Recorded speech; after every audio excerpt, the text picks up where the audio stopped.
हाय, मी सायली केतकर. तर आज माझ्यासोबत खूप मोठा प्रँक झालाय, तर तुम्हाला तो पुढे समजेल. तर मी आधी सांगणार आहे. तर मी फर्स्ट मोबाईलचं कव्हर वॉश करण्यासाठी इथे एक ट्रिक यूज केली, जी मी मोबाईलमध्ये बघून केलेली होती YouTubeला. तर इथं मी पाणी घेतलं, त्यात लिंबू अर्धा स्क्वीज केलं, त्यानंतर सोडा टाकला, बेकिंग सोडा टाकल्याच्या नंतरला त्यामध्ये थोडंसं विम टाकायचं होतं. तर मी विम पण टाकलं, 1 चमचा विम टाकायचं होतं. तर तुमच्याकडे कुठलाही असेल जो तुम्ही यूज करता भांडी घासण्यासाठी, तो साबण यूज करू शकता. इथे मोस्टली विमच यूज करा. आणि त्यानंतरला माझं कवर खूप घाण झालं होतं.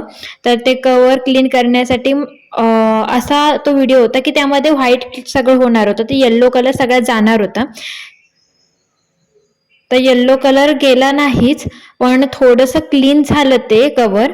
माझे हात पण थोडे क्लीन झाले आणि थोड्या वेळानं बघितलं तर इथलं कवर तुटलेलं होतं, अर्ध कवर तुटलं होतं. तसंही त्याला 2 वर्ष झाली होती आणि मला वाटलं ही ट्रिक करून माझं कवर नीट होईल, पण त्याचा उलटा इफेक्ट झाला. मी वाचवायला गेलेलं होतं, ते आता खर्चामध्ये जाणार आहे. तर माझ्यासोबत असा काही हा प्रँक झाला आणि मला माझंच हसायला येतं की मला असं वाटलं की मी उगाच घेतलं, हे माझ्यासोबत होणार नाही तर कोणासोबत होणार. सो असा काही प्रँक होता.